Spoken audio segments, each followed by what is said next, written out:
Suspense. And the producer of radio's outstanding theater of thrills, the master of mystery and adventure, William N. Robeson. Take a deep breath and let it out slowly. And once more. No, this is not a caprice. It is a thoughtful precaution. Fill your lungs well now, for you will be holding your breath for the next 30 minutes as you live through The Long Night with Frank Lovejoy, a tale well calculated to keep you in suspense.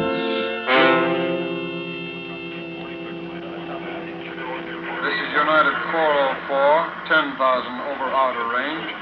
Request lower altitude, over. United 404, this is Rockford Tower. Maintain present altitude until further advised, over. United 404, roger, Rockford. Over and out. Rockford Radio, this is Delta 318, over. Delta 318, this is Rockford Radio, go ahead. Delta 318, request permission for gradient approach. I'm over Milford Hills at 4,000, over. Delta 318, straight You stand in in the approach, airport granted. control tower 90 feet up in the sky over Rockford Field, waiting to go on the night watch. And you listen to the babble of voices that fill the crowded room in an endless series of requests. Request for altitude change, request for landing Rockford Tower, permission, all request aircraft. for the weather. Here is the 9 o'clock weather. Low, straightest clouds over the entire Mississippi Valley, spreading out over the central states. Visibility 2 miles, ceiling 2,200 feet and lowering steadily. Smoke Clouds, and haze, smoke, low haze, cloud and ceiling. fog, and a ceiling getting lower every minute. You look out through the tinted glass windows into the misty night, and you think of the strangers overhead, in and above the clouds.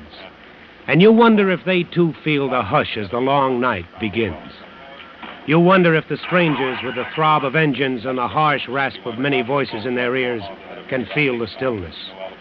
You look around the tower room, you look and you listen to the voices, and you're glad every time a ship touches down safely on the long, light-lined runways. Okay, Brother Ken, you can have it. For me, it's been a long day. Traffic been heavy? It started sort of slow, but it's building up. I got 3 converging on the outer marker and 2 inbound on the range. It's all here on the board for you. Yeah, okay. We're beginning to stack up over Chicago, but that's their worry. Yeah, and they can have it. Yeah. Well, happy landings, man. Yeah, so long, Charlie. Night, Charlie. Rockford Tower, this is TWA Flight 70, requesting weather your field. Over. Hello, TWA 70. This is Rockford. We have straightest clouds, ceiling of 2,000, visibility under 2 miles. Smoke, haze, and fog on the ground, over. What is your traffic there, Rockford? 5 inbound inside the 20-mile range, 1 Convair and 2 DC-7s outbound on the red, over. Okay, Rockford, this is TWA 70, requesting change of flight plan to land your field instead of Chicago. Roger, TWA. I'll notify Chicago and clear you in. Give us a call when you pass the Milburn Hills. Rockford out. Roger, thanks very much. Give Chicago a call, Mike. Tell them their Flight 70 is terminating here. Okay, Ken, we'll do. Hello, Chicago. Rockford Radio. Rockford Tower, this is Beechcraft Bonanza N91457. Hello, Beechcraft N91457. This is Rockford Tower. I've been homing on your range, and apparently my automatic direction finder isn't working right. I think I'm lost. Stand by, 457. Check the flight file, will you, Mike? See if he's on it. All right. Hello, Rockford. Are you hearing me, Rockford? If you are, please give me a call. This is Rockford. We're reading you fine, Beach. Hold on a second. Find anything on it, Mike? Nope, there's nothing here, Ken. No flight plan. Okay. Hello, Beechcraft N91457. This is Rockford Tower. What seems to be the trouble with your ADF? I don't know exactly, Rockford. I'm not too familiar with this equipment. But I don't think it's working right because I've been changing from one range to another just like I was told to, and I ought to have been somewhere over Minneapolis long ago, and I'm not. All right, Beechcraft, we'll work something out for you. Where are you flying from? Indianapolis. Headed on a direct flight to Minneapolis? That's right, Rockford. I set my automatic direction finder just exactly the way I was told to when they installed it. Did you make any visual checks against what your ADF showed? I'm sorry, I didn't get that. Did you check your course when you passed over the airways range stations by looking at visual ground objects like signs on the top of oil tanks telling you what city you were over, anything like that? No, I'm afraid I didn't. I thought my ADF was working, so I didn't think about anything else. Okay. Now, what was your last known position? Last known? Well, I'm trying to think. I guess the last time I positively knew where I was when I departed Indianapolis. What time was that? About 5:30, maybe 5:45. 5:30? Verify that time. That would be more than 3 hours en route. You should be well out of my range. Yeah, I know. But I've been circling for more than an hour, trying to make the ADF work and looking for Rockford. What is your remaining fuel supply? Well, I guess there's no use kidding myself. I think I've got about 45 minutes, maybe at the very best, an hour. Well, here is the situation. The weather here is solid overcast at 600, visibility 1 mile in smoke and haze. Do you see any towns, rivers, highways that you can identify? No, I can't see anything but clouds. I'm on top. Holy smoke, did I hear that right? Yes, you did. Beechcraft, did you say you were on top? That's right, on top of a solid layer. Have been for a long time. At what altitude? I'm at 5,000 indicated, about 1,000 above the clouds. 457, take a good look around you. Are there any breaks in the overcast? Can you see any holes, any thin spots in the area at all? No, it's solid. It's a completely solid layer. Are you an instrument pilot? What do you mean? I mean, are you checked out on instruments? Do you have instrument training? No, I've never been on instruments in my life. I'm just lost.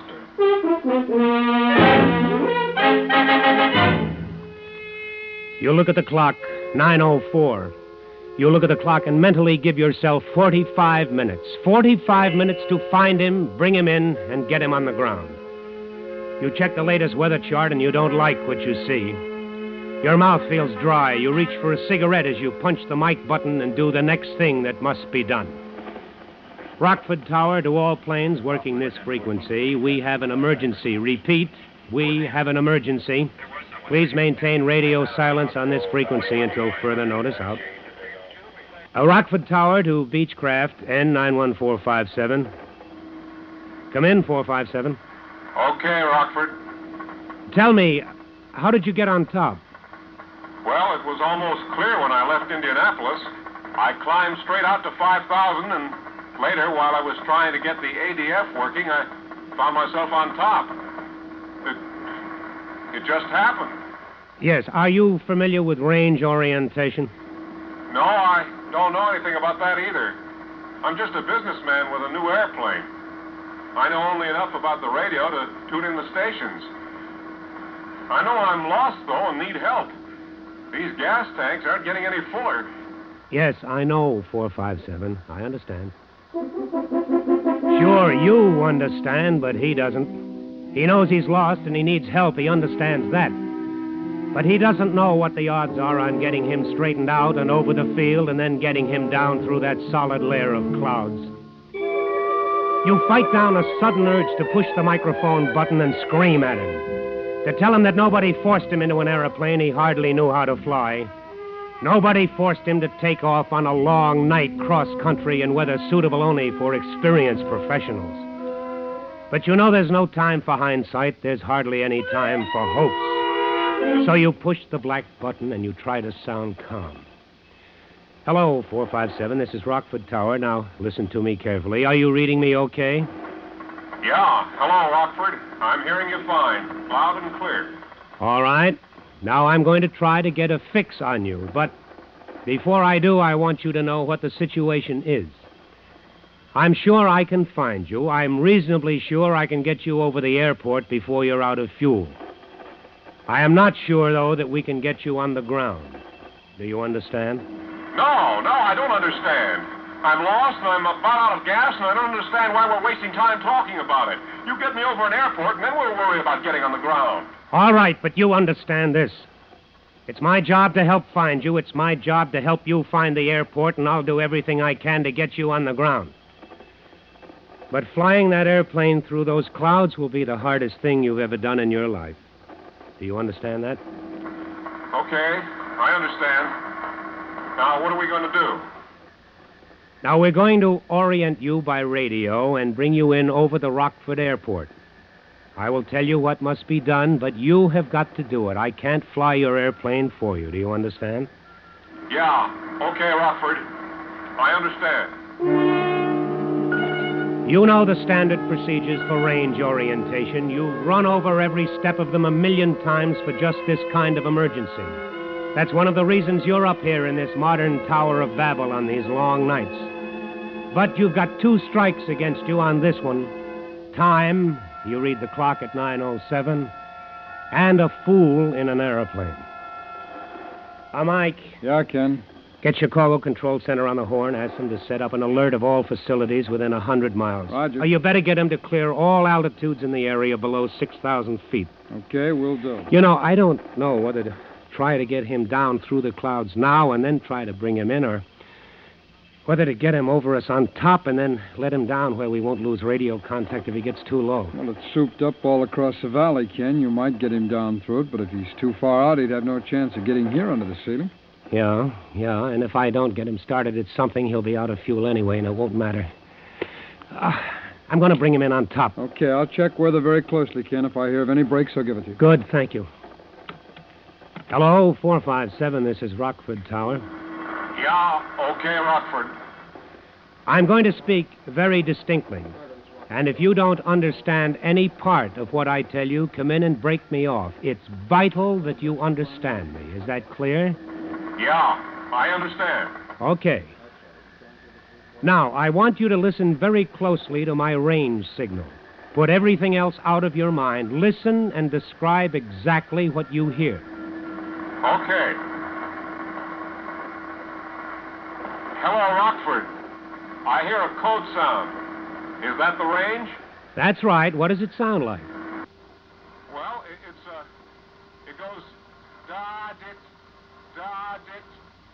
Okay, 457. Now, is it loud or soft?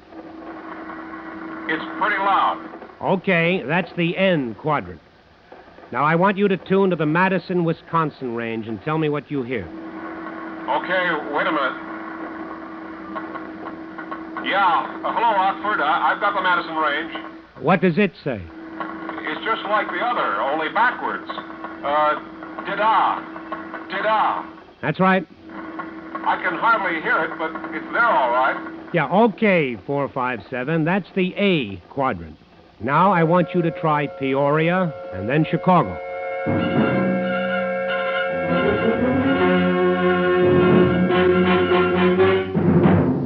Rockford, Madison, Peoria, Chicago. 4 corners to check from. 4 radio sounds that you hope he's reading correctly. You finish the check and he comes through without a bobble, and you know you have him fixed. You know at least his direction from you. You take a deep breath, and for the first time you feel a tiny flicker of hope that you're going to find your stranger and get him in all right. But you're a long way from home, and you light another cigarette and push the black microphone button hard. Now listen carefully, 457. I'm going to run a check procedure on you. I want you to take up a northeast heading, turn your volume down as low as you can, and still receive my range signal. At the very moment you detect a change in signal strength, either higher or lower, advise me. All right, Rockford. I'll do my best. I'm not sure that I'm not at all sure. Hello, 457. Can you hear me? Do you hear me, Beechcraft 457? Rockford. Yes, I read you now. I lost you for a second, but I hear your range signal now. Did you get all of my last transmission?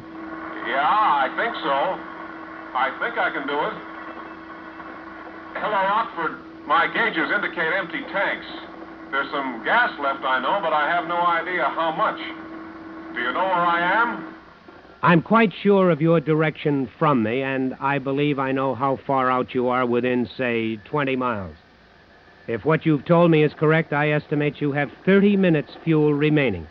I believe your gauges are indicating normally. Now, Try to concentrate on doing just what I've told you to do. Yeah, okay, Rockford.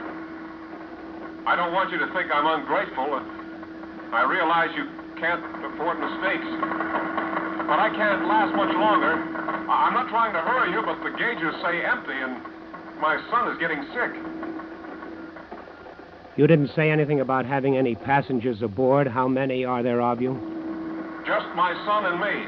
Is the air rough? Is there turbulence? No the air is smooth. But you said your son is getting sick. Yes. You see, he's only 9, and he's getting scared. That's what's making him sick.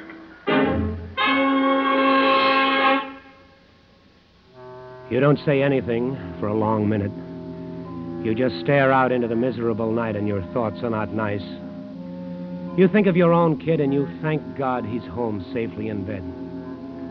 And you know now, if you didn't know it before, that you've got to bring these strangers home. You reach for the microphone button, but before you push it, the voice is back What's on your happened, Rockford? I can't hear you anymore. Did you hear me? I was talking to you. You didn't answer. Hello, Rockford. Come in, please. I'm reading you. 457, I heard everything you said. Now listen to me carefully. You should be approaching my west course close into the station. I want you to listen closely and describe any change in your signal. I won't call you. You call me when you hear anything change. Okay, Rockford. Hello, Rockford. The signal is much louder now, and I'm getting more of a continuous tone in my earphones, although I can still hear that other signal. All right, 457. That's fine. That's good. Now, listen carefully. Turn your volume down a little more. And when you no longer hear that other signal, and when the continuous tone is loud and clear, and when you hear nothing but the continuous tone, at that time I want you to turn right to a heading of 93 degrees magnetic. Is that clear? Yeah, I think so. You think so? You've got to know so. When you hear nothing but a tone, when there's nothing but a loud buzz in your ears, I want you to turn right to 93 degrees on your compass. Do you understand me? Yes, I understand. Turn right to 93 degrees on the compass when I hear a loud tone. That's correct. The tone is strong now. I don't hear the other signal. Nothing but the tone. Shall I... Yes, turn right, turn to 93 degrees, and advise. Advise? Advise when on course, when on 93 degrees, advise. Roger. Advise when I'm on course now, on 93. All right, good. Chicago Control Center has everything cleared on the 6000. They're monitoring the calls, too. Okay, Mike, thanks a lot. What's the time? 9:40, straight up. 9:40? That's 12 minutes to make it in. Hello, 457. You're approaching the range now. You're almost over the station. The range is about 2 miles from where I'm sitting. The signal you hear will continue to increase in volume until you cross the range. At that time, it will fade out quickly. For a moment, you may hear nothing. Then it will increase again rapidly. Now, at the very instant your signal fades, I want you to make an immediate left turn to a heading of 45 degrees magnetic. Take that heading and advise. Understand? I understand. Mike, get on the phone and alert the local police and fire departments. Tell them what we've got and to be on the lookout for a fast move. Roger. Get all the lights on in the field, the runway markers. When we get him down through this, he won't have any time to spend looking for the field. Okay, will do. That is, if we get him down through it. You light another cigarette. You watch the clock on the desk.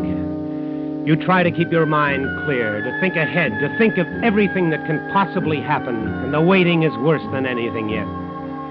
You keep reaching for that microphone, wanting to call him to ask him why he doesn't tell you he's over the range.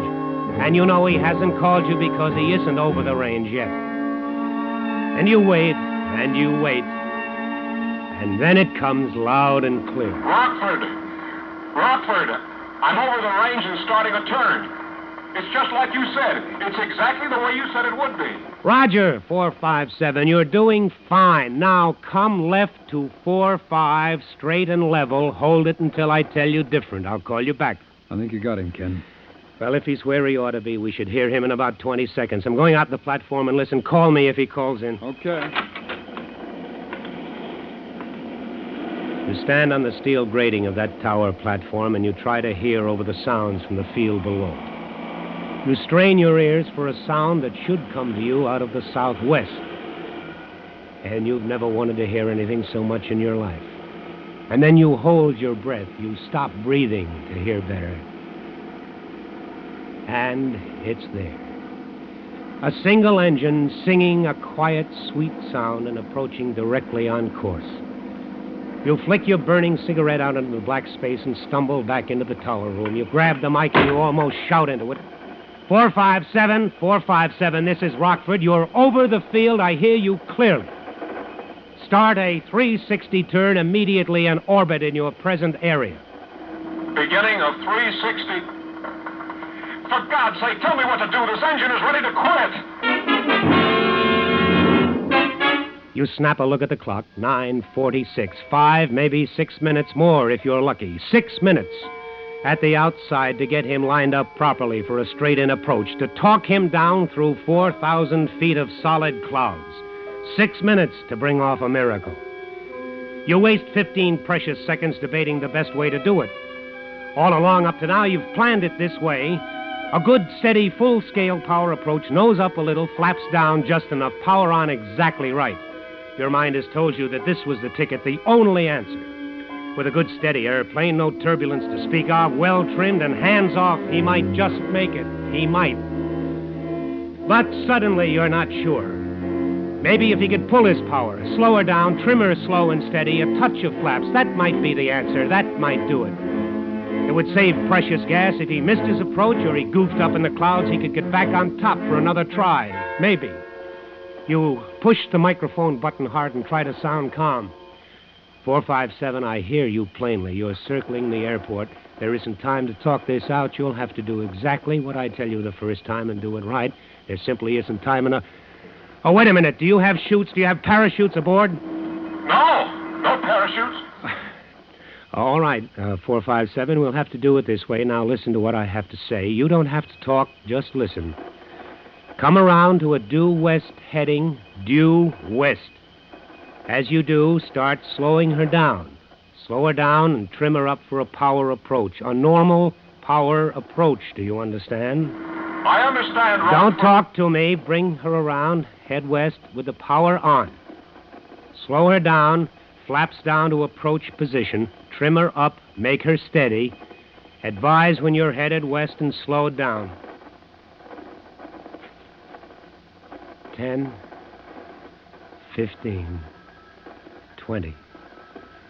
Where is he? Where is empty? 5. 457, are you there? 457? I'm trying to get her steady.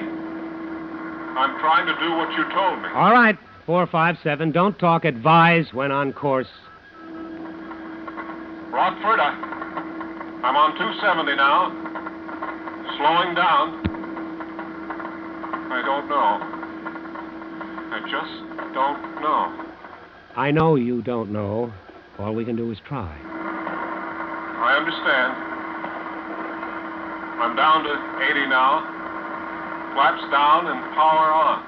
Roger. Continue trimming her. Trim her down good.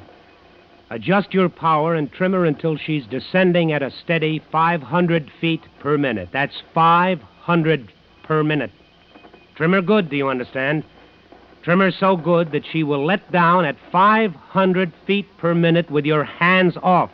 Do you get that? With your hands off. I understand.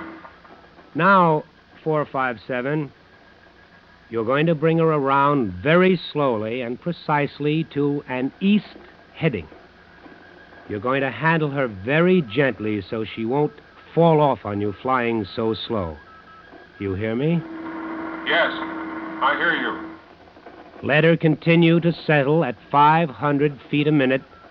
Just bring her around slowly to the east, recover, and then take your hands off the controls. She won't fly with my hands off. She will fly. She'll fly better than you can. Now listen to me. When you are eastbound, hands off. She will descend slowly into the clouds. After you're in the clouds, do not touch the controls. I don't think I... Then don't think, do as I tell you. Now, when you get in the clouds, everything will change for you. You will think the airplane is all wrong, that it's doing everything that it shouldn't do. If you leave it alone, it will start a slow spiral to the left, but I don't think it'll be enough to do any harm until you've broken out under the ceiling. Now, whatever it does, you will think it's going to the right or up or down or even spinning. But it won't be doing any of those things unless you make it do them. Now, don't touch it. Now, are you eastbound? I'm eastbound, yes. Take your hands off the controls. But Take your hands off now. Okay. Hands are off. Now, let her have it. Let her fly herself. Ken, the ceiling's under 600 feet. That doesn't give him much time to recover and get his bearings when he breaks out. Oh, but it's all we can do. It's all anybody can do. You sit there waiting, only too aware of what can be happening in the cabin of Beechcraft 457, sweating out each second of time with a terrified pilot and his deathly scared kid. You wonder if this man, this stranger, and yet no longer a stranger, can keep his fantasies under control for that long letdown. The lonely, long letdown through total darkness with nothing but a great fear for a companion. A minute goes by, and another, and then... Rockford! Rockford! It's turning, Rockford! Turning! Airspeed's high! It's going higher! Get off those controls. Cut the throttle. I've got the throttle closed. She's slowing down fast. I can't see. I can't... Well, she's going to stall. Give her the throttle. Slowly. Keep your hands off except the throttle.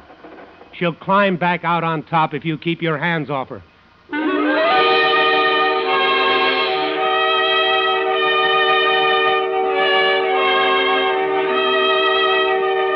2 minutes wasted, more than 2 minutes, because he couldn't believe what you told him. You had him and then you lost him.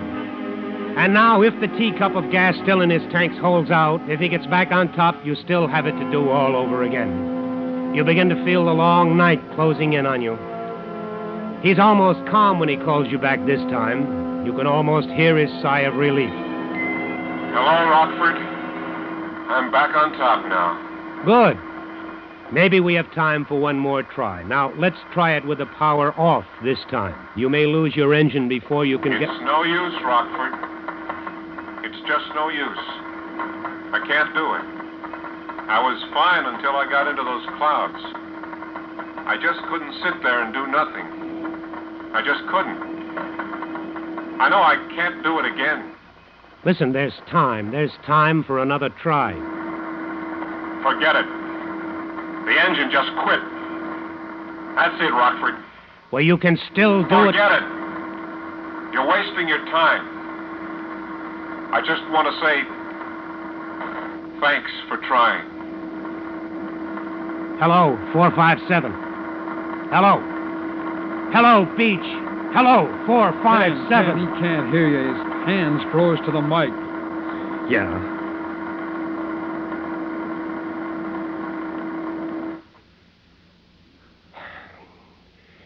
You better hit the crash button. Roger.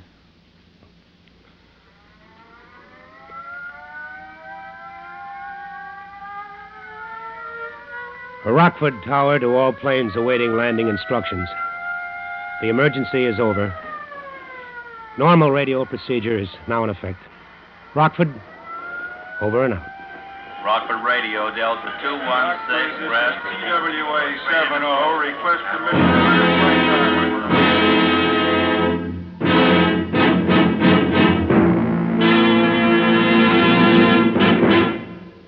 Suspense,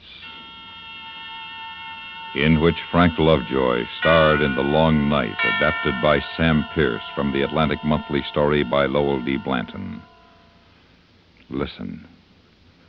Listen again next week, when radio's outstanding theater of thrills brings you another tale well calculated to keep you in suspense. Suspense is produced and directed in Hollywood by William N. Robeson. Included in tonight's cast were Stacey Harris, Byron Kane, Court Falkenberg, Sam Pierce, and Jack Crucian. The original musical score was composed and conducted by Paul Barron. Sound patterns by Ray Kemper and Bill James. With Jack Benny and his gang back on the air each Sunday, there's just no excuse for a frown. Later on today and every Sunday, get in on the fun on the lighthearted Jack Benny Show. It's always a joy to hear. Stay tuned for 5 minutes of CBS News, to be followed over most of these same stations by Indictment.